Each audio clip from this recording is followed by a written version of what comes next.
தம்பிக்கு வந்து என்னாச்சுன்னு சொல்லிட்டு நிறைய பேர் கேட்குறீங்க. அதில் நாங்கள் வீடியோ போட்டிருந்தோம்.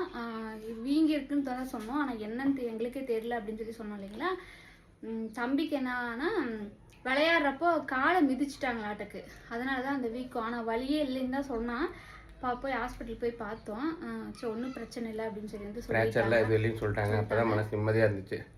அதனால் இப்போ நல்லா இருக்கான், போய் விளையாடுறான். அந்த வீக்கம் மட்டும் இருக்குது. சரி ஓகே பார்க்கலான்னு இருக்கிறோம். வலி இல்லைன்னு சொன்னால், வலிச்சுன்னு நான் ஹாஸ்பிட்டலு கட்டு போகிற அளவுக்கு நாங்கள் போயிருப்போம். வலி இல்லைன்னு சொல்லிட்டா லைட்டாக வந்து வீக்கம் வத்தி இருக்குது. இப்போ ஓகே தான் தம்பிக்கு. நாளைக்கு ரிசல்ட்டுக்காக நாங்கள் வெயிட்டிங்கில் இருக்கோம். நிறைய பேர் வந்து வீடியோக்கு கீழே வந்து தம்பியோட மார்க் என்ன, இந்த மார்க் தான் எடுப்பா வரும் அப்படின்னு சொல்லிட்டு இருக்கீங்க. பாப்போம், நீங்க நினைக்கிறதெல்லாம் நடந்தா நல்லா. எங்களுக்கு தெரியல, அதுதான் பிரச்சனையே.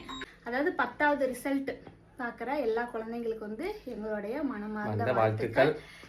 எல்லாரும் நல்ல மார்க் வந்து எடுத்திருப்பீங்க. ஸோ வந்து கம்மியாக மார்க் எடுத்தாலும் யாரும் ஃபீல் பண்ணாதீங்க. நெக்ஸ்ட் டைம் பார்த்துக்கலாம். ஓகேங்களா? பாய்.